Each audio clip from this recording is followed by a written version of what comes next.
The year was 1885, and in the New Mexico territory, justice came with a price tag attached. Wanted posters papered every saloon wall, every sheriff's office, every crossroads where desperate men gathered to trade information for silver dollars.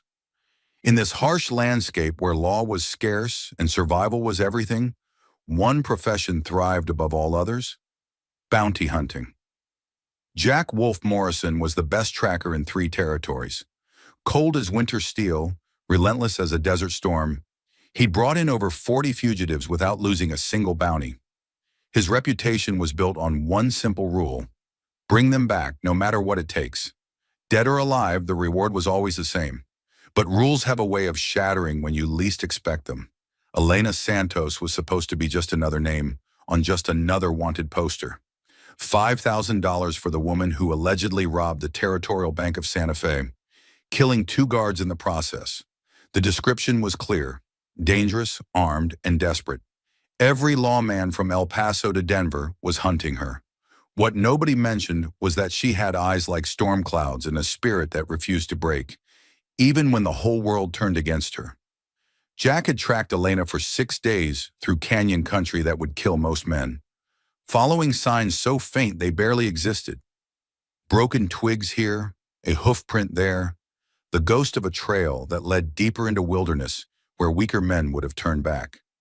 But Jack Morrison didn't know the meaning of surrender until he found the woman who would teach him the difference between capturing a criminal and saving an innocent life.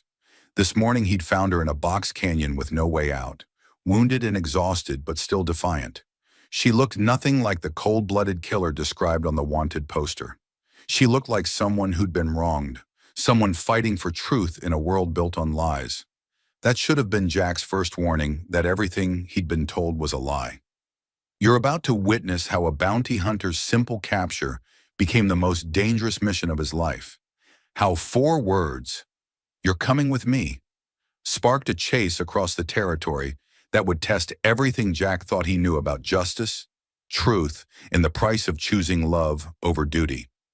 This is the story of a hunt that became a rescue, a capture that became a liberation, and 2 hearts that found each other in the crossfire between corruption and courage.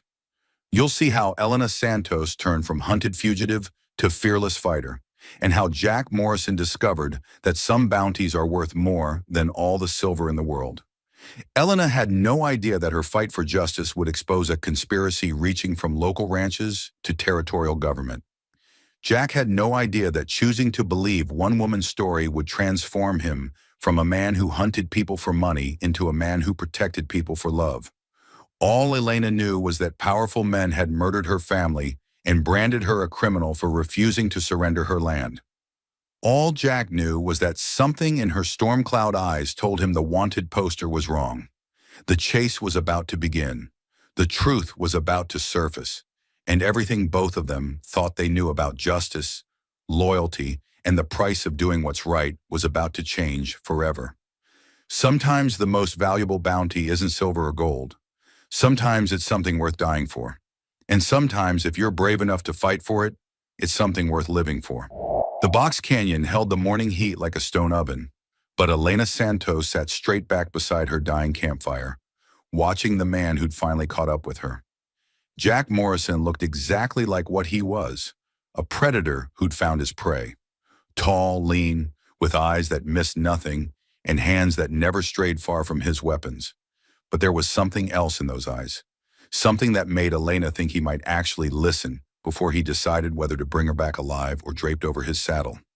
"You planning to shoot me, or are we going to talk first?" Elena asked, her voice carrying more strength than she felt after 6 days of running through country that killed the unprepared. Jack kept his rifle ready but not aimed directly at her. "That depends on you, Miss Santos. I'm here to bring you back to Santa Fe. How that happens is your choice." Elena stood slowly, favoring her left ankle where she'd twisted it yesterday, climbing down into this canyon. She'd known it was a trap the moment she'd ridden in, but her horse needed water and she needed rest. Sometimes you had to choose between bad options and worse ones. "I suppose you're going to tell me I have the right to surrender peacefully," Elena said, and there was bitter laughter in her voice. "You have the right to make this easy on both of us." And if I tell you I'm innocent, if I tell you that warrant is based on lies and corruption, what then, Mr.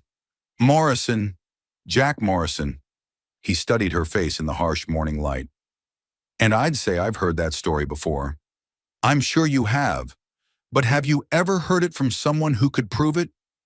Jack felt something shift in his chest, a sensation he'd thought was dead and buried years ago.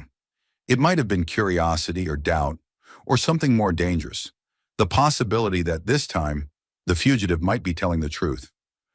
The bank in Santa Fe was robbed 3 weeks ago, Jack said, his voice steady as carved stone. 2 guards died. Witnesses saw a woman matching your description leaving the scene. Your horse was found 2 blocks away with the bank's money in the saddlebags. Elena's laugh was sharp and bitter. My horse, the one that was stolen from my ranch the night before the robbery. Convenient, wouldn't you say? Awful convenient for someone claiming innocence. Or awful convenient for someone who needed a scapegoat. Elena took a step forward, and Jack's finger moved closer to his trigger. Tell me, Mr. Morrison, did your investigation mention that my family owned the largest ranch in 3 counties? That we controlled water rights that certain powerful men wanted? That my father refused every offer to sell, no matter how much money they threw at him? Jack had read the wanted poster, studied the witness statements, memorized every detail of the case, but nobody had mentioned anything about a ranch or water rights. In his experience, bounty hunters weren't paid to investigate. They were paid to track and capture. Even if that's true, Jack said, it doesn't change the fact that there's a warrant with your name on it. $5,000 says you're guilty. And that's all that matters to you? The money? Jack was quiet for a moment, studying Elena's face. She was beautiful, even battered and exhausted from days of running. But more than that, she carried herself with a dignity that most guilty fugitives lost long before they were cornered. There was something in her eyes, pain, yes, and fear, but also a kind of righteous anger that spoke of someone who'd been wronged rather than someone who'd done wrong. The money matters, Jack said finally, but the truth matters more. Then help me prove it. That's not my job. Your job is to bring in Elena Santos, the bank robber. But what if Elena Santos isn't a bank robber? What if she's just a woman whose family was murdered for refusing to sell their land? Jack felt the world tilt slightly beneath his feet. Murdered? Elena's voice broke slightly. My father, my mother, my younger brother. Shot down in our own parlor 3 days after the bank robbery. The official story is that it was revenge, that associates of the dead guards tracked them down. But I know better. How? Because I was supposed to be there that night. I was supposed to die with them. But I'd ridden into town for supplies and got caught in a storm. By the time I made it home, Elena's voice trailed off, and for the first time since Jack had found her, she looked vulnerable rather than defiant. Jack lowered his rifle slightly. Every instinct he'd developed over years of bounty hunting told him that guilty people didn't tell stories like this. They begged. They bargained. They offered information about other criminals. They didn't weave elaborate tales of family murders and land grabs that could be easily checked. Who killed them? Jack asked. Men working for Harrison Caldwell. He's been buying up ranch land throughout the territory, and my father's property was the last piece he needed to control the entire water supply. When we wouldn't sell, he found another way to get what he wanted. Jack knew the name Harrison Caldwell. Everyone in the territory did. Caldwell was rich, powerful, and connected to politicians from Santa Fe to Washington. He was also smart enough not to get his own hands dirty when he wanted something done. You have proof of this? I have the deed to our land, hidden where Caldwell's men will never find it. I have letters my father wrote documenting Caldwell's threats. And I have something else. What? Elena reached slowly into her shirt, and Jack raised his rifle again. But instead of a weapon, she pulled out a small leather pouch. From inside, she withdrew a silver badge, tarnished but unmistakable. This belonged to one of the men who killed my family. He dropped it during the struggle with my father. It's got initials engraved on the back. T.R. Thomas Riley. He's one of Caldwell's hired guns. Jack examined the badge without taking it from Elena's hand. It looked real, and it would be easy enough to check whether Thomas Riley worked for Caldwell. But badges could be stolen, stories could be manufactured, and $5,000 was a lot of money to walk away from. based on a sad tale and a piece of silver. Miss Santos, Jack said slowly, I've been tracking fugitives for 8 years. I've heard every sob story, every claim of innocence, every elaborate explanation for why the evidence is wrong and the witnesses are lying. Most of the time, the simplest answer is the right one. Guilty people run because they're guilty. And what does your instinct tell you about me? Jack looked into Elena's storm cloud eyes and felt something he hadn't experienced in years. Doubt. Not about his abilities as a tracker, but about his certainties as a man who'd learned to see the world in terms of guilt and innocence, black and white, reward and punishment. My instinct, Jack said quietly, is telling me things I don't want to hear. Such as? Such as maybe this time, the simple answer is wrong. Elena felt hope flicker in her chest for the first time since she'd found her family's bodies. Then help me prove it. You're asking me to throw away my reputation, my livelihood, everything I built my life on. I'm asking you to help me find justice for my family. Jack holstered his rifle and walked closer to Elena, close enough to see the determination burning in her eyes despite her exhaustion. If I do this, if I help you instead of bringing you in, we'll both be fugitives. Caldwell has enough influence to put bounties on our heads. So you believe me? Jack was quiet for a long moment, weighing everything he knew against everything he felt. Finally, he reached out and took the badge from Elena's hand, studying the initials carved into the silver. I believe you enough to find out if Thomas Riley really works for Harrison Caldwell. And if he does, Jack met Elena's eyes, then you're coming with me, not as my prisoner, but as my partner. We're going to prove your innocence and bring down the men who destroyed your family. Elena felt tears she'd been holding back for weeks finally spill down her cheeks. Why? Why would you risk everything for a stranger? Jack looked at this woman who'd shown more courage in 6 days of running than most people showed in a lifetime, and he knew his answer was going to change both their lives forever. Because sometimes doing what's right matters more than doing what's profitable. And because, Jack paused, then spoke the truth he'd only just realized. Because I think I've been hunting the wrong person. As the morning sun climbed higher above the canyon walls, Jack Morrison made a choice that would transform him from a hunter into a protector, from a man who captured fugitives into a man who fought for justice. You're coming with me, Jack said. And this time the words weren't a threat, they were a promise. 2 hours later, Jack Morrison was questioning every decision that had led him to this moment. Elena Santos rode beside him through the desert heat, her hands bound with rope but her spirit decidedly unbroken, while he wrestled with doubts that multiplied like storm clouds on the horizon. You're having second thoughts, Elena observed, reading the tension in his shoulders as easily as he read tracks in the dust. I'm having practical thoughts, Jack replied, scanning the ridgeline for signs of pursuit. If you're telling the truth about Harrison Caldwell, then we're riding into a war we can't win.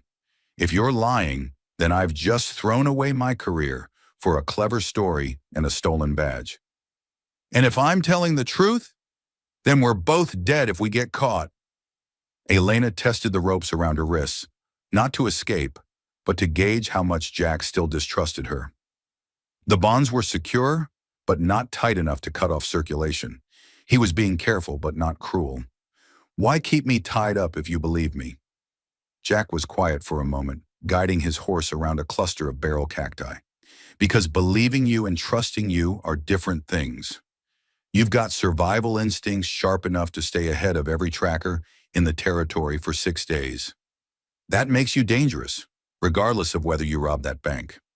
And if I gave you my word not to run, would you keep it? Elena considered the question seriously. If you're really trying to help me prove my innocence, yes. If this is just another way to bring me in for the bounty, no. Jack admired her honesty, even as it frustrated him. Then I guess we both have trust issues to work through. They rode in silence through the morning heat, heading toward a line of mesas that marked the boundary between New Mexico territory and Texas. Jack had chosen this route deliberately. It was far from main roads, away from settlements where they might be recognized, and it led toward a place where he could verify Elena's story without alerting Caldwell's people. Fort Stockton sat just across the Texas border, and Jack had contacts there who owed him favors. If Thomas Riley really worked for Harrison Caldwell, the Army would have records. Military men kept detailed files on civilians who employed former soldiers, especially when those civilians operated in the gray areas between legal and criminal. "Where are we going?" Elena asked as the sun climbed toward its zenith. "Fort Stockton. I know a sergeant there who can check military records." "To verify that Thomas Riley works for Caldwell?"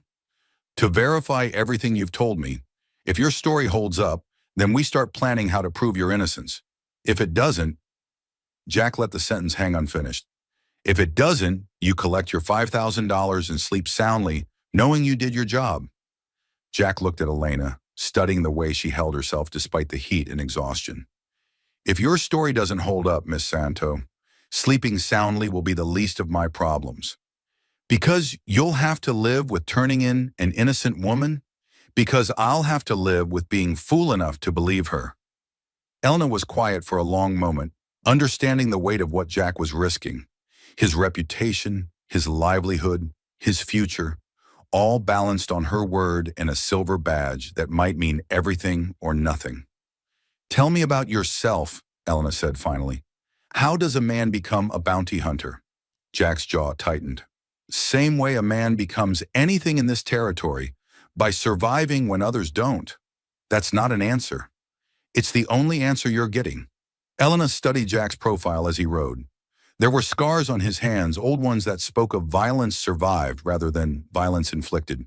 His clothes were well made but practical, his weapons expertly maintained. Everything about him suggested competence and experience.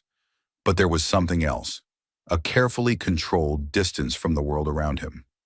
"You lost someone," Elena said quietly. Jack's hands tightened on his reins.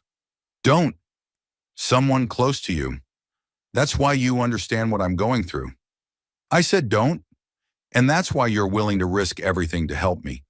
Because you know what it feels like to want justice and have no way to get it." Jack pulled his horse to a stop so suddenly that Elena's mount nearly collided with him. When he turned to face her, his eyes held a warning that would have terrified most people. "Miss Santos, you don't know me well enough to guess at my motivations, and you don't want to push me hard enough to find out what happens when I stop being reasonable." Elena met his stare without flinching. "My entire family was murdered 3 weeks ago, Mr. Morrison. I've been running for my life, sleeping in caves, eating whatever I could catch or steal. I've been shot at, hunted like an animal, and branded a killer by people who've never met me. So forgive me if your threats don't particularly scare me." They stared at each other for a long moment, while the desert heat shimmered around them. Finally, Jack shook his head and urged his horse forward.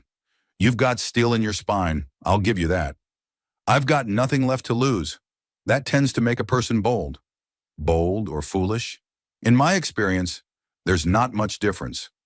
As they rode deeper into the empty country between territories, Jack found himself studying Elena more closely. She rode well despite her bound hands, adjusting automatically to her horse's gait and reading the terrain ahead. Her clothes were torn and dusty, but they'd been well made originally. Her boots were expensive leather, worn but not cheap. Everything about her supported the story she'd told. She looked like a rancher's daughter who'd been living rough, not like a bank robber who'd spent years perfecting her criminal skills. "The ranch your family owned," Jack said after another hour of riding. "How big was it?" 15,000 acres, prime grazing land with 3 natural springs and access to the Rio Bravo. My grandfather built it up from nothing after the Mexican War. And Caldwell wanted it why? Water rights, control the water, control everything for 100 miles in any direction. Our springs fed into the river system that supplies half the territory." Jack nodded. It made sense. In this country, water was more valuable than gold, and men had killed for far less than what Elena's family had controlled. "What was the final offer your father refused?" $200,000. Cash. Jack whistled low. That was enough money to buy half of Santa Fe. "And he turned it down?" "My father said some things weren't for sale. The land had been in our family for 40 years. My mother was buried there along with my grandparents. He wouldn't have sold for twice that amount. So Caldwell found another way to get what he wanted. Frame the daughter for bank robbery and murder. Kill the rest of the family in a revenge attack. Claim the land when there's no one left to contest his purchase from the territorial government. The plan was simple, brutal, and effective. Elena would hang for the bank robbery. Her family was already dead, and Caldwell would acquire their property for a fraction of its value through legal channels that no one would question. There's just one problem with Caldwell's plan, Jack said. What's that? You're still alive, and as long as you are, you can contest any sale of your family's land. Elena was quiet for a moment, which means he'll keep sending men to hunt me until I'm dead, or until we prove your innocence and put him in prison for murder. And how exactly do we do that? Caldwell has money, influence, and connections reaching all the way to Washington. We have my word, a badge that might belong to one of his men, and whatever evidence we can gather without getting killed. Jack looked at Elena, and for the first time since he'd found her in that canyon, he smiled. It wasn't a pleasant smile. It was the grin of a predator who'd found interesting prey. Miss Santos, you're thinking like someone who's been running. But I'm not in the habit of running from anyone, no matter how much money or influence they have. What are you in the habit of doing? Hunting. And now that I know who the real criminals are, the hunt is just beginning. Elena felt something stir in her chest, hope, or maybe just relief that she was no longer facing this fight alone. So what's our first move? We prove Thomas Riley works for Caldwell. Then we figure out how to make him tell us who really robbed that bank. And if he won't talk? Jack's smile grew colder. Then we'll have to be persuasive. As the afternoon heat reached its peak, they took shelter in the shadow of a red rock formation that looked like a sleeping giant. Jack loosened Elena's bonds so she could drink from his canteen and eat some of the jerky from his pack. Why are you really doing this? Elena asked as they shared the meager meal. Jack was quiet for a long time, staring out at the endless expanse of desert that stretched toward the horizon. Because 8 years ago, I made a choice to stop caring about right and wrong and focus only on what paid. That choice has kept me alive, but it's also kept me alone. And now I'm thinking maybe it's time to remember what I used to believe in. Elena studied Jack's face, seeing past the hardness to something that might have been regret. What happened 8 years ago? Jack stood up abruptly, checking his weapons and scanning the surrounding rocks for signs of movement. Nothing that matters now. We need to keep moving if we want to reach Fort Stockton by nightfall. But as they rode through the baking afternoon heat, Elena saw the truth that Jack was trying to hide. 8 years ago, he'd lost someone important enough that losing them had changed him from whatever he'd been before into the cold, efficient bounty hunter she'd met in that canyon. And now, for reasons he probably didn't fully understand himself, he was risking everything to help her find justice for her own loss. Elena tested her bonds again, and this time she wasn't checking to see how tight they were. She was checking to see if she wanted to escape. She didn't. For the first time in weeks, Elena Santos felt like she might not be facing the future alone. Fort Stockton squatted on the Texas plains like a weathered fist, its adobe walls baked brown by decades of desert sun. Jack Morrison had been here before, but never with a wanted woman riding beside him, and questions that could get them both killed if the wrong people heard them. Sergeant William Bull Harrigan emerged from the quartermaster's office as Jack and Elena approached the main gate. Harrigan was built like his nickname suggested. Broad, powerful, and not inclined towards subtle thinking. But he owed Jack his life, and in this territory, that kind of debt carried more weight than money. "Well, I'll be damned," Harrigan called out, his voice carrying across the dusty parade ground. Jack Morrison riding up to my post with a woman in tow. "You finally decided to get married?" "Not exactly, Bull. I need a favor." Harrigan's expression shifted as he noticed Elena's bound hands and the tension in Jack's posture. "Official business, unofficial, and private. The kind of private that gets a man court-martialed, the kind that gets a man killed if he's not careful." Harrigan was quiet for a moment, studying Elena with the eye of someone who'd learned to read people quickly. "She the Santos woman? The one wanted for that bank job in Santa Fe?" Jack nodded. "Among other things. And you're bringing her in?" "I'm trying to figure out if she needs bringing in at all." Harrigan's eyebrows rose. "That's not like you, Jack. You've never cared about guilt or innocence before." Maybe I'm getting old. Or maybe you're getting soft. Harrigan gestured toward his office. Come on, let's hear what kind of trouble you're trying to drag me into. 20 minutes later, Jack, Elena, and Harrigan sat around a bottle of whiskey that had seen better days. Elena's hands were still bound, but Harrigan had provided her with water and a chair that didn't face the door. A small gesture of respect that didn't go unnoticed. Thomas Riley, Harrigan said, flipping through a thick ledger. Discharged from the Army 3 years ago. Conduct unbecoming an officer. Suspected of selling weapons to civilians, but we couldn't prove it. What kind of civilian? Jack asked. The kind with money and flexible morals.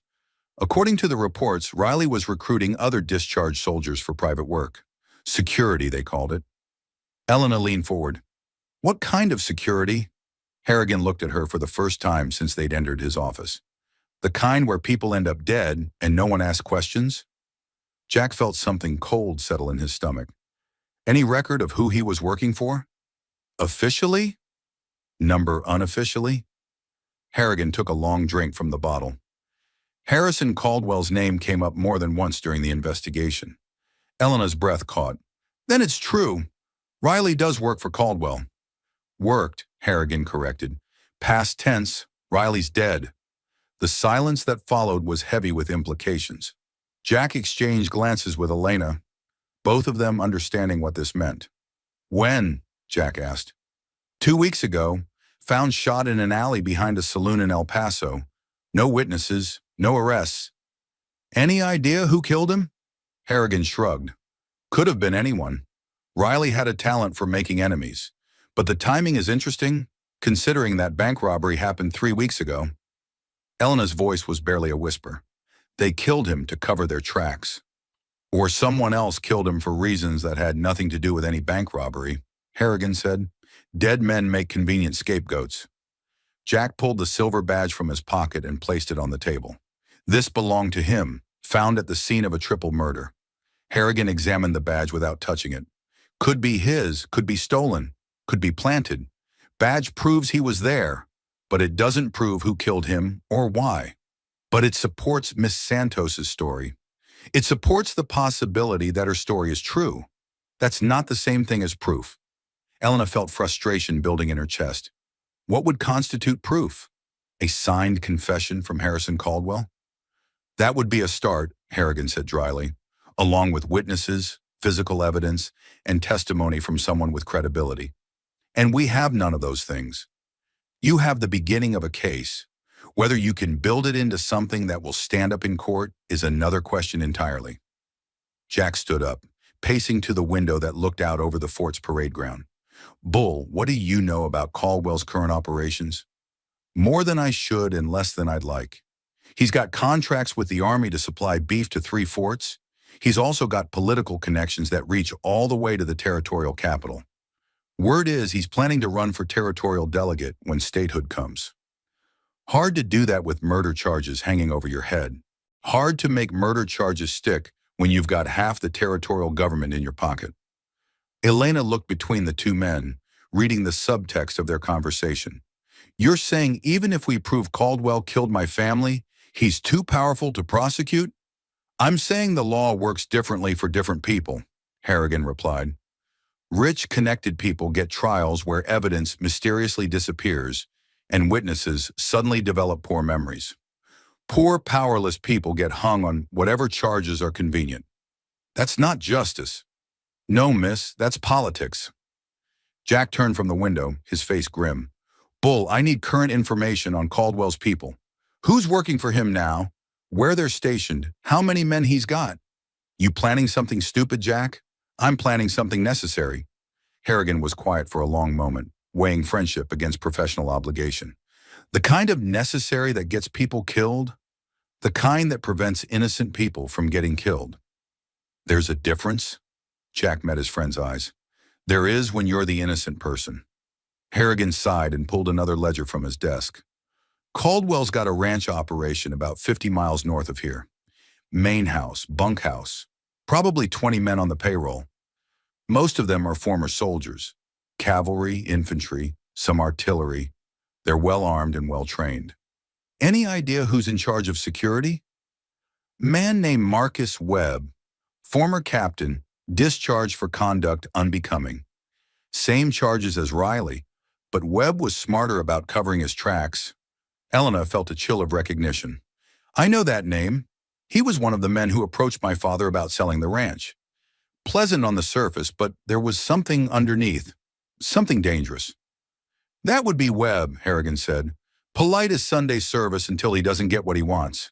Then people start having accidents. Jack was making mental notes, already planning approaches and escape routes.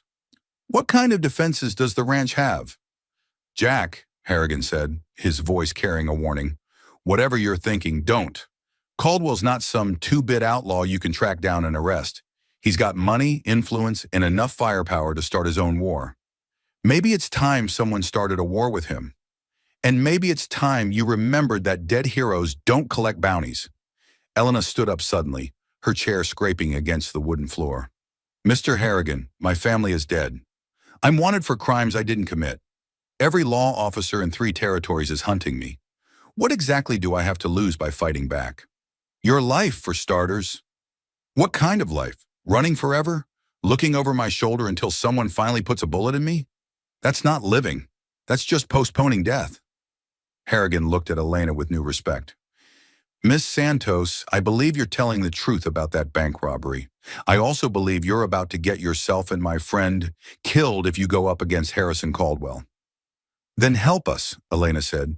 Give us the information we need to do this right. I'm not asking for official help. I'm asking for the kind of help one decent person gives another when the law has failed.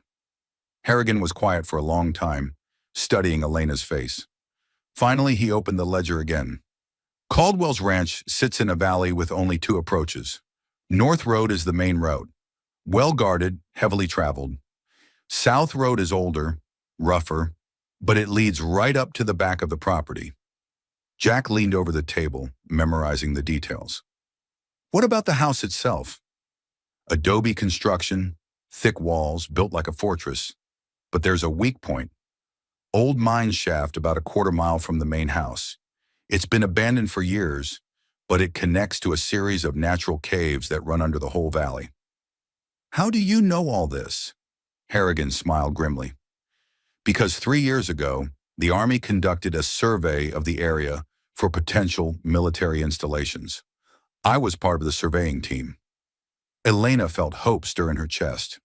So we could get close to the house without being seen.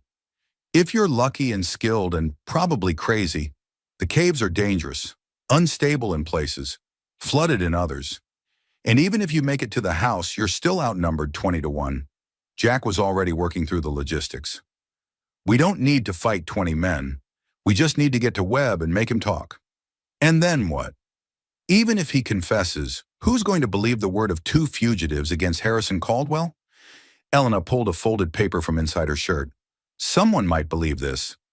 She handed the document to Harrigan, who unfolded it carefully. His eyes widened as he read. This is a deed to 15,000 acres of prime ranch land. Signed, witnessed, and legally filed. My father gave it to me for safekeeping the week before he died. He said if anything happened to him, I should make sure it didn't fall into the wrong hands. This proves you own the land Caldwell wants. And it proves he has motive for murder. Combined with Webb's confession, you might have enough evidence to interest a federal judge, Harrigan finished. Assuming you can stay alive long enough to present it. Jack stood up, his mind already racing ahead to plans and preparations. Bull, we're going to need supplies, food, ammunition, rope, and we're going to need them without any official record of the transaction. Jack, I know what I'm asking, and I know what it could cost you. But Elena's right. Sometimes the law fails and decent people have to take matters into their own hands. Harrigan looked between Jack and Elena, seeing the determination in both their faces. You're really going to do this, aren't you? We're really going to try. Then God help you both, because if Caldwell doesn't kill you, the territorial government probably will. As the sun set over Fort Stockton, Jack Morrison and Elena Santos prepared for the most dangerous gamble of their lives. They had proof of motive, evidence of conspiracy, and a plan that might get them close enough to Harrison Caldwell's operation to find the truth. They also had powerful enemies, Overwhelming odds in each other. Sometimes that was enough. The abandoned mine shaft looked like the mouth of hell in the pre-dawn darkness. Jack Morrison crouched at its edge, studying the ropes and pulleys that would carry them down into the caves beneath Harrison Caldwell's ranch. Beside him, Elena Santos checked her weapons for the third time, her bound hands finally freed after 2 days of riding together. "You sure about this?" Jack asked, though he already knew Elena's answer. "I've been sure since the moment I found my family's bodies."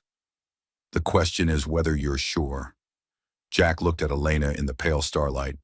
3 days ago, she'd been just another bounty. Now she was his partner in what amounted to a suicide mission. The transformation should have worried him more than it did. "I'm sure enough." They descended into darkness using ropes Bull Harrigan had borrowed from the fort's supplies. The caves were exactly as he described, a maze of natural tunnels carved by underground rivers that had dried up decades ago. Some passages were wide enough for 2 people to walk side by side. Others forced them to crawl single file through spaces barely wider than their bodies. "How do we know we're going the right direction?" Elena whispered as they navigated a particularly narrow section. "We don't. We follow the main tunnel and hope Harrigan's survey maps were accurate. And if they weren't, then we get lost in the dark, and Caldwell never has to worry about us again." After 2 hours of underground travel, they saw light ahead. Not sunlight, but the warm glow of oil lamps filtering down through cracks in stone. Jack held up his hand, signaling for silence, and they crept forward until they could hear voices above them. "Told you, Webb wants it done tonight. No more waiting, no more planning. The Santos woman dies, and this whole mess gets buried with her." Jack and Elena exchanged glances. They'd found Caldwell's men, but the men had also found them, or at least knew they were in the area. "What about Morrison?" Word is he's switched sides, gone soft for the girl. Morrison's reputation dies with him. 2 fugitives killed while resisting arrest. Clean and simple. Elena felt rage building in her chest, but Jack's steady hand on her arm kept her from doing something reckless. They needed to hear more before they acted. "How many men are we talking about?" a third voice asked. 6 should be enough. Morrison's good, but he's not bulletproof, and the woman's just a rancher's daughter playing at being an outlaw. Jack smiled grimly. These men were about to learn that underestimating Elena Santos was a fatal mistake. "When do we move?" the first voice asked. "Soon as Webb gives the word. He's meeting with Caldwell now, getting final approval." Jack motioned for Elena to follow him deeper into the caves. When they were far enough away to speak without being overheard, he outlined his plan. 6 men hunting us means 14 men still at the ranch. If we can take out the hunting party quietly, we even the odds a little. And then what? Even with better odds, we're still outnumbered. Then we get creative. These caves run under the whole valley. If we can create enough confusion, enough chaos, maybe we can get to Webb before Caldwell's people know what's happening. Elena checked her ammunition. "How do we take out 6 armed men without alerting the ranch?" Very carefully, and with a lot of luck. They spent the next hour positioning themselves in the caves directly beneath where Caldwell's men were preparing for their hunt. When the hunting party finally moved out, Jack and Elena were ready. The first man died without making a sound, Jack's knife finding his heart before he could cry out. The second man noticed his partner's absence too late. Elena's rifle butt connected with his skull, dropping him unconscious into the dust. By the time the remaining 4 men realized they were being hunted, Jack and Elena had disappeared back into the underground maze, leaving only bodies and questions behind. "What the hell is happening?" one of the survivors shouted. "Morrison! Has to be! He knows these caves somehow." "Impossible! Nobody knows about the tunnel system except—" The man's words were cut off by Jack's pistol shot, fired from a concealed position 50 yards away. The remaining 3 men took cover behind rocks and scrub brush, but they were fighting an enemy they couldn't see in terrain they didn't understand. "Fall back to the ranch," one of them yelled. "Get reinforcements." But Elena was already positioned between them in their escape route, her rifle speaking with deadly accuracy. Another man fell, then another, until only 1 survivor remained to carry news of the disaster back to Harrison Caldwell. "Let him go," Jack said when Elena raised her rifle for a final shot. "We want Caldwell to know we're coming." "Why?" "Because scared men make mistakes. And we're going to need Caldwell to make a big one if we're going to survive this. 2 hours later, Harrison Caldwell stood in his study, listening to his surviving employee describe the ambush with growing fury. Marcus Webb sat across from him, his face stone cold with professional interest. "Morrison's better than we thought," Webb said, "and the woman's not the helpless rancher's daughter we expected." "I don't care how good they are," Caldwell snapped. "I want them dead. Tonight." "That might not be as easy as you think. They know these caves, they're well armed, and they've just proved they can pick off our men one by one." Caldwell turned to stare out his window at the darkness beyond. "Then we change the game. Instead of hunting them, we make them come to us. How? We give them something they want more than their own lives." Webb raised an eyebrow. "Such as?" "The truth. Or at least, the promise of it." Caldwell smiled coldly. "Send word that I'm willing to negotiate, that I have information about who really robbed that bank, and I'm willing to trade it for safe passage out of the territory. You think they'll believe that? I think they're desperate enough to risk it, and desperate people make the same kind of mistakes that scared people do." In the caves beneath the ranch, Jack and Elena made their own plans. They'd evened the odds slightly, but they were still outnumbered and outgunned. Worse, they were running out of time. Every hour they spent hiding underground was another hour for Caldwell to bring in reinforcements or alert territorial authorities to their location. "We need to end this tonight," Jack said, "one way or another." "Agreed. But how do we get close enough to Webb to make him talk?" "We walk through the front door." Elena stared at Jack in the flickering lamplight. "That's your plan? Walk into a heavily defended ranch house and politely ask Webb to confess to murder?" "More or less." "Jack, that's not a plan. That's suicide." "Maybe, but it's also the last thing they'll expect." Jack checked his weapons one final time. "These caves exit near the main house. If we move fast, hit hard, and create enough chaos, we might be able to reach Webb before they can organize a proper defense." "And then what?" "Even if we make him confess, how do we get out alive?" Jack looked at Elena, and she saw something in his eyes that made her heart race. Not fear, but determination mixed with something that might have been love. "Elena, there's something you need to understand. I didn't just switch sides because I believed your story. I switched sides because somewhere in the last 3 days, this stopped being about justice and started being about you." Elena felt her breath catch. "Jack, let me finish. If we don't make it out of this alive, I want you to know that helping you has been the most worthwhile thing I've done in 8 years. Whatever happens tonight, I don't regret choosing you over the bounty." Elena reached out and took Jack's hand, feeling calluses and scars that told the story of a hard life lived on dangerous ground. "Then let's make sure we both live to see what comes after tonight." As midnight approached, Jack Morrison and Elena Santos prepared for their final gamble. They had weapons, they had determination, and they had each other. Against Harrison Caldwell's money, influence, and private army, it would have to be enough.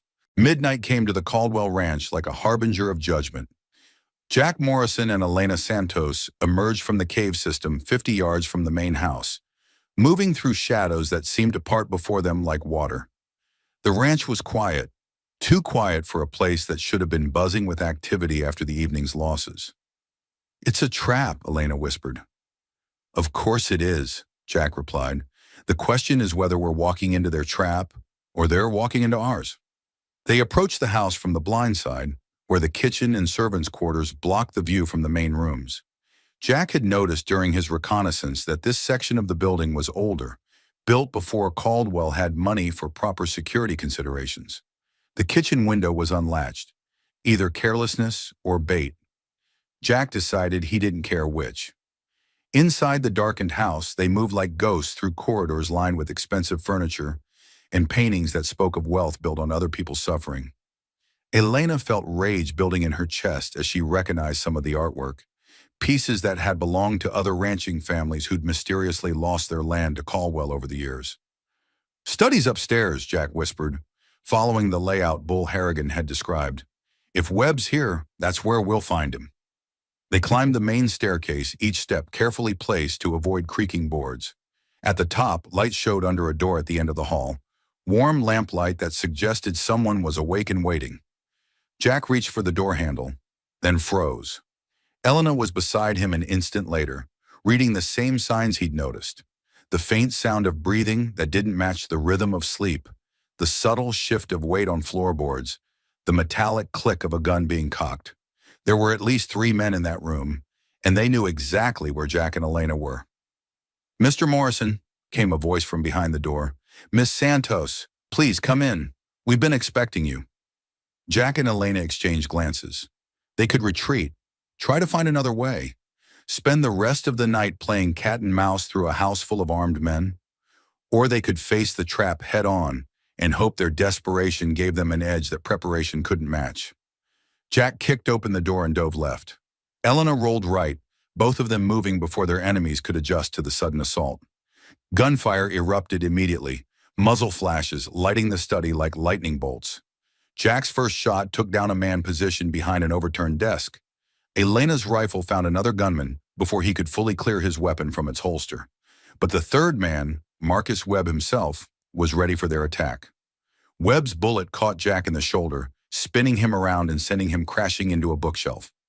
Elena turned her rifle toward Webb, but the former cavalry captain was already moving, using the confusion to position himself behind Harrison Caldwell's massive oak desk. "Impressive," Webb called out, his voice calm despite the violence, "but not impressive enough." More footsteps echoed in the hallway, reinforcements arriving exactly as planned. Jack and Elena were trapped in a room with limited cover, facing professional killers who knew the terrain better than they did. "Miss Santos," Webb continued conversationally, "you've caused me considerable inconvenience. Do you have any idea how difficult it is to organize a proper frame-up when the intended victim refuses to cooperate by dying?" Elena kept her rifle trained on the desk, waiting for Webb to show himself. "Not as difficult as it's going to be to explain all these bodies to the territorial authorities." "What bodies?" "As far as anyone will know, you and Morrison died in a tragic shootout while resisting arrest. Very sad, but these things happen when criminals become desperate." Jack was bleeding freely from his shoulder wound, but he managed to reload his pistol one-handed. "Funny thing about frame-ups, Webb. They only work when you control all the evidence."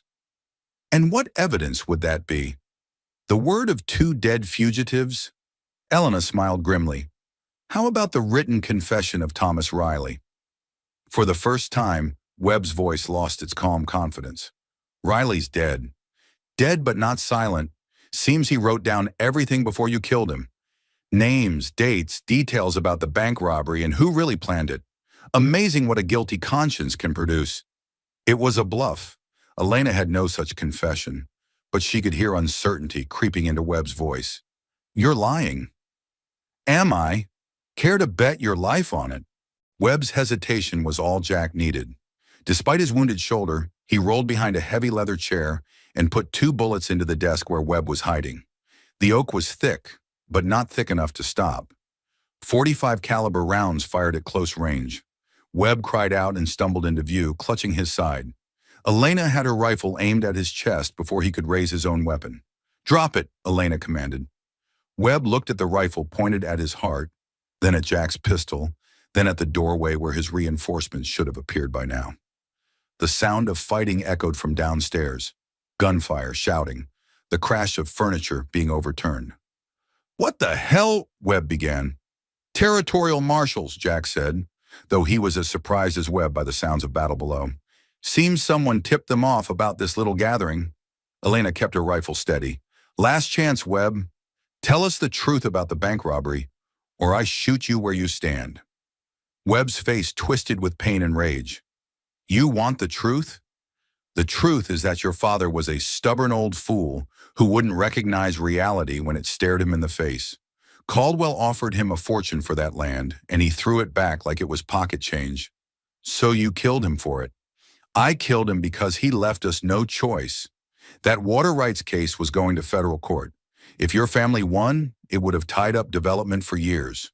Caldwell had investors, deadlines, political commitments. Your father's principles were costing real money." Elena felt tears streaming down her face, but her aim never wavered. And the bank robbery? Simple misdirection. frame the daughter for a violent crime, eliminate the family in a revenge killing, purchase the land from the territorial government at bankruptcy prices. Clean, efficient, profitable. Who robbed the bank? Webb's laugh was bitter. 3 of Caldwell's men, led by Riley. They even used your horse to make sure the evidence pointed in the right direction. Riley was supposed to disappear afterward, make it look like he'd been killed by angry citizens seeking justice. But you killed him instead. Riley got greedy, started talking about wanting a bigger share of the profits. Dead men don't negotiate. The confession was everything Elena had hoped for, but she knew it would die with Webb unless they could get him out of this house alive. The fighting downstairs was getting closer, and whoever had come to their rescue might not be able to reach them in time. "Jack," Elena said without taking her eyes off Webb, "can you move?" "Well enough. Then we're leaving. Now." Webb straightened despite his wound. "You'll never make it out alive. This house is surrounded." "Maybe, but you're coming with us, so you'd better hope we do." They moved toward the window that opened onto the roof of the kitchen addition. It was a dangerous escape route, but it was their only chance of avoiding the battle raging in the main part of the house. Jack went first, grimacing as his wounded shoulder protested the climb. Elena followed, keeping her rifle trained on Webb, while forcing him to move ahead of her. On the kitchen roof, they could see the full scope of the battle below. Federal marshals, at least a dozen of them, had surrounded the ranch and were systematically clearing the buildings. Caldwell's men were fighting back, but they were outgunned and outmaneuvered.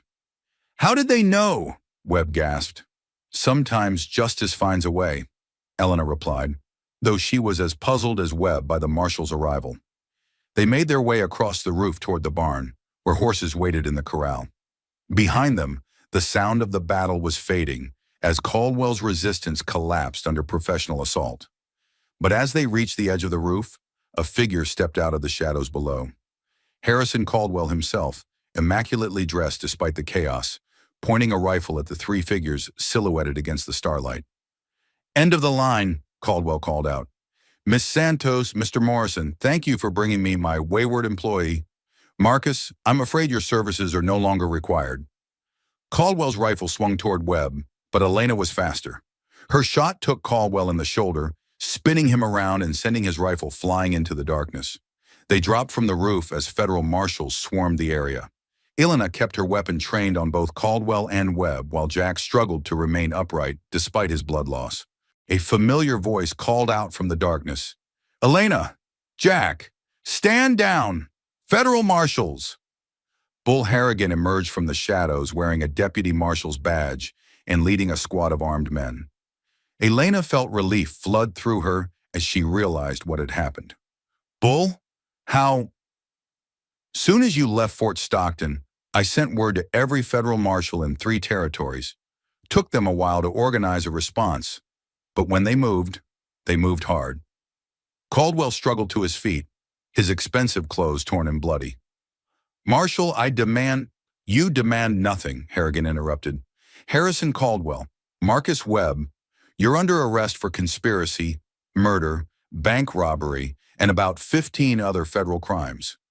As dawn broke over the New Mexico territory, Elena Santos watched federal marshals lead Harrison Caldwell and Marcus Webb away in chains. The men who destroyed her family, stolen her life, and branded her a criminal were finally facing justice. Jack Morrison sat beside her on the porch of the ranch house, his shoulder bandaged but his spirit intact.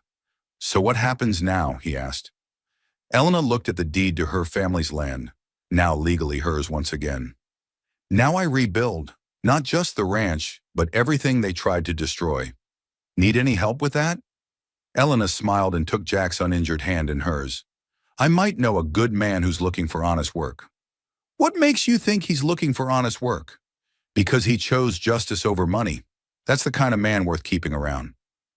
As the sun climbed higher, painting the New Mexico sky in shades of golden promise, Elena Santos and Jack Morrison began planning a future neither of them had dared to imagine just a week before.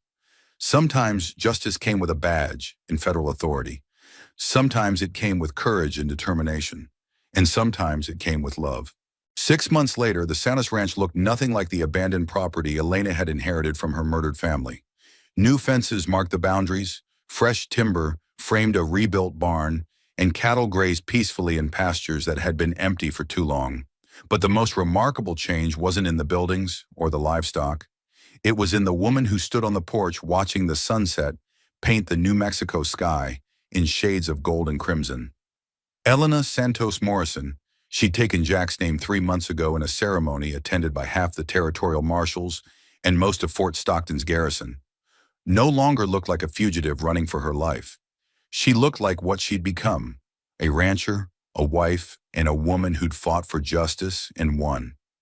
Jack rode up to the house as the first stars appeared, his shoulder fully healed and his expression carrying the satisfaction of a day's honest work completed. Behind him, 3 cowboys from town drove a small herd of horses toward the corral, Mustangs he'd captured and gentled for sale to the army. "How'd the negotiations go?" Elena asked as Jack dismounted and climbed the porch steps. "Better than expected. Colonel Martinez wants 50 horses for the spring campaign. Payment on delivery, cash in advance for half the order." Elena smiled. Jack Morrison, legitimate horse trader. Who would have believed it? Sometimes I don't believe it myself. Jack settled into the chair beside her, close enough that their shoulders touched. "Bull stopped by while you were in town. He had news about the trial." Elena's expression grew serious. Harrison Caldwell's trial had been the talk of the territory for months, the first time a man of his wealth and influence had faced federal charges for murder and conspiracy. "What kind of news?" "Guilty on all counts. Caldwell's going to prison for the rest of his life. Webb too, assuming he lives long enough to serve his sentence." Elena felt a weight she'd been carrying for months finally lift from her shoulders. "It's really over then?" "The legal part is over. The rest—" Jack took her hand, intertwining their fingers with the ease of long practice. "The rest is just beginning." They sat in comfortable silence as full darkness settled over the ranch. In the distance, coyotes called to each other across the valley, but their songs no longer sounded like warnings. They sounded like the natural music of a land at peace. "Jack," Elena said quietly, "do you ever regret giving up bounty hunting?" Jack was quiet for a moment, considering the question seriously. "I regret some of the things I did as a bounty hunter. I regret some of the people I brought in who maybe didn't deserve what happened to them. But giving it up? I don't regret that at all. Not even when the bank drafts are late and the cattle prices drop? Especially not then." Jack squeezed Elena's hand. "You know what I've learned in the last 6 months? There's a difference between making a living and making a life. For 8 years, I made a good living hunting people. But I wasn't making a life worth living." Elena leaned against Jack's shoulder, feeling the steady rhythm of his breathing. "And now?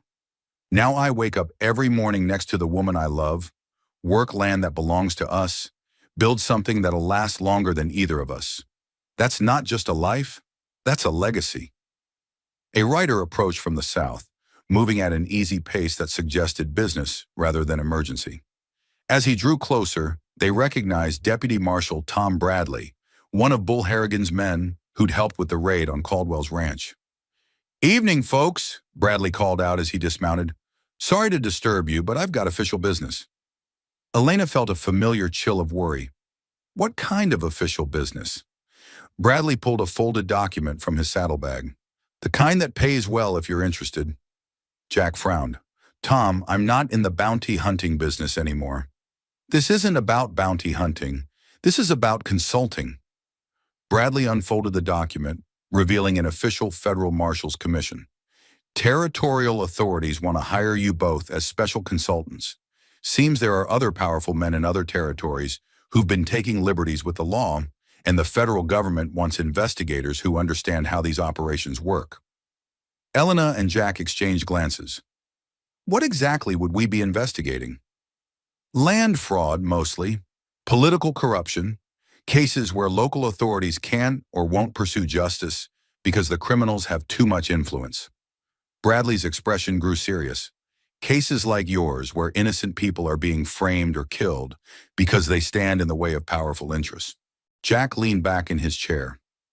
"And the federal government thinks we're qualified for this kind of work?" "The federal government thinks you've already proved you're qualified. You took down Harrison Caldwell when every law officer in 3 territories was afraid to touch him. You exposed a conspiracy that reached from Santa Fe to Washington, and you did it without any official support or legal authority. Elena felt something stirring in her chest. Not the old rage and desperation that had driven her during her fugitive days, but something newer and more focused. How many cases are we talking about? As many as you're willing to take. The pay is good, the authority is real, and you'd be working directly for federal judges who can't be bought or intimidated. Jack looked at Elena, reading the interest in her eyes. What do you think? I think there are probably a lot of people out there who need the kind of help we needed 6 months ago. People who've been wronged by men like Caldwell, but don't have the skills or resources to fight back. And you want to help them? Elena stood up, walking to the porch railing and looking out over the land she'd reclaimed from her family's killers. Jack, we spent months learning how these conspiracies work, how corrupt men hide behind money and influence. We know their methods, their weaknesses, their fears. Why shouldn't we use that knowledge to help other innocent people? Jack joined her at the railing. Because it's dangerous. Because every case would put us back in the crosshairs of powerful enemies. Because we've already fought our war and won. Why risk everything we've built? Because building something worth protecting isn't enough if you're not willing to protect it for others too. Jack studied Elena's profile in the starlight, seeing the determination that had first attracted him to her, burning as bright as ever. You're sure about this? I'm sure that we were given skills and knowledge for a reason. I'm sure that there are families out there facing the same injustices we faced, and I'm sure that we're uniquely qualified to help them. Bradley cleared his throat. I don't need an answer tonight. Think it over, talk it through. But if you decide you're interested, the federal government is prepared to make you an offer that'll let you keep this ranch and help people at the same time. After Bradley left, Elena and Jack walked through their rebuilt home, past the kitchen where they'd shared countless meals, through the parlor where they'd planned their future, into the bedroom where they'd learned what it meant to trust completely. Elena, Jack said as they prepared for bed, if we do this, if we take on these cases, everything changes. We won't just be ranchers anymore. We'll be investigators, constantly traveling, always in danger. And if we don't do it, we'll always wonder if we could have made a difference for people who needed help. Jack pulled Elena into his arms, holding her close enough to feel her heart beat against his chest. Then I guess we're going to find out how good we really are at fighting other people's wars. Elena smiled against Jack's shoulder. Together? Together. A year later, Jack and Elena Morrison had become legends throughout the American West, not as outlaws or bounty hunters, but as federal investigators who specialized in cases that seemed impossible to solve. They'd exposed 3 more land fraud conspiracies, brought down a corrupt territorial judge, and helped dozens of families reclaim property that had been stolen through legal manipulation. Their ranch remained their home base, but it had also become something more, a sanctuary for people seeking justice when the official channels had failed them. Widows whose husbands had been murdered for their claims.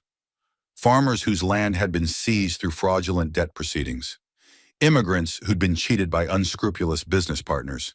Elena stood on the same porch where she'd once watched for enemies, now watching Jack work with a group of young horses in the corral. Their life had become more complicated, more dangerous, and infinitely more meaningful than either of them had imagined possible. She'd learned that justice wasn't something you found.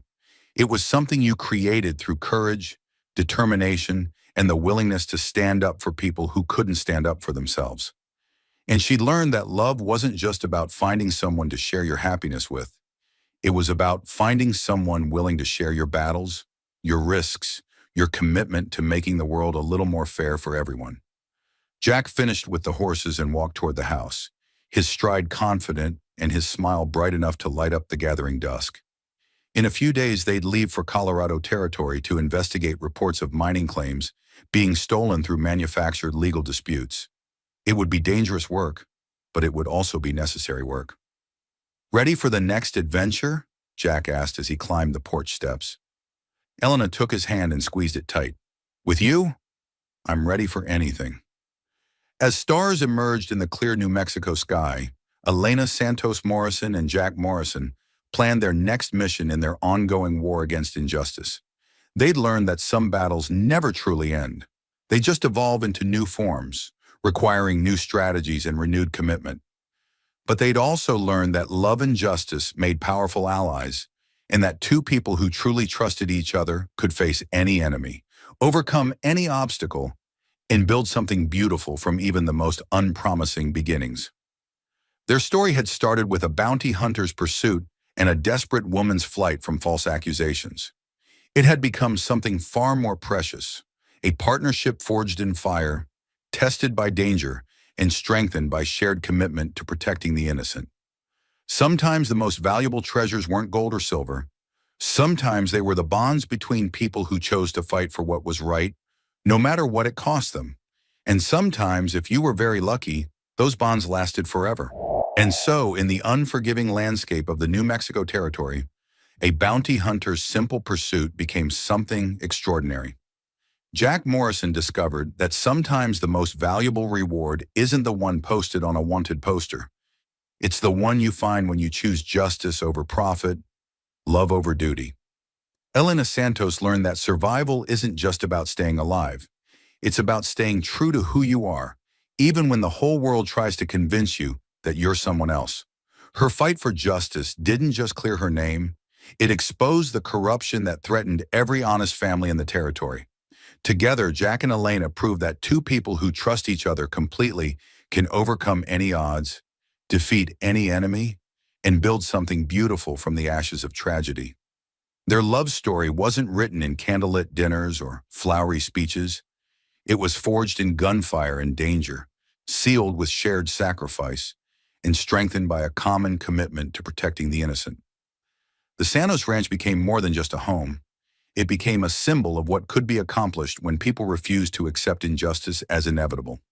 Families across 3 territories knew that if powerful men tried to steal their land, murder their loved ones, or frame them for crimes they didn't commit, there were 2 federal investigators who would listen, believe, and fight back. Jack Morrison, who'd spent 8 years hunting people for money, discovered that protecting people for love was infinitely more rewarding. He never collected another bounty, but he found something worth more than all the silver in the territory. A purpose that made every morning worth greeting, every risk worth taking.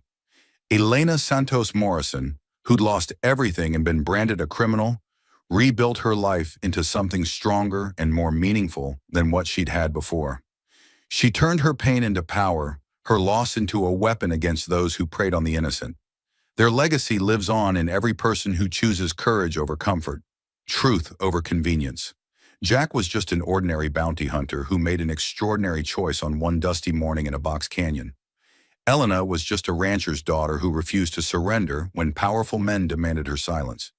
What would you have done if you'd been in Jack's position, faced with choosing between a guaranteed reward and an uncertain fight for justice? More importantly, what will you do the next time life asks you to choose between what's profitable and what's right? Sometimes the most precious treasures are found in the most unexpected places. Sometimes the most extraordinary families are forged in the fires of shared struggle. And sometimes, if you're brave enough to look beyond the surface, you'll find that the person everyone else sees as an enemy might just be the hero you've been waiting for. Share your thoughts in the comments below. Have you ever had to choose between doing what was easy and doing what was right? When you had to decide between profit and principle, which path did you take? Don't forget to subscribe to Wild West Stories for more incredible tales of courage, love, and the triumph of justice over corruption. Hit that notification bell so you never miss a story that might remind you that ordinary people can accomplish extraordinary things when they fight for what they believe in. Until next time, remember, every sunset brings the promise of a new dawn, but the choices we make in the darkness determine what kind of light we'll see when morning comes. The frontier may be gone, but the need for courage, justice, and love remains as urgent today as it was in 1885. Keep fighting the good fight, and never forget that sometimes the most valuable bounty is the one that can't be measured in silver or gold.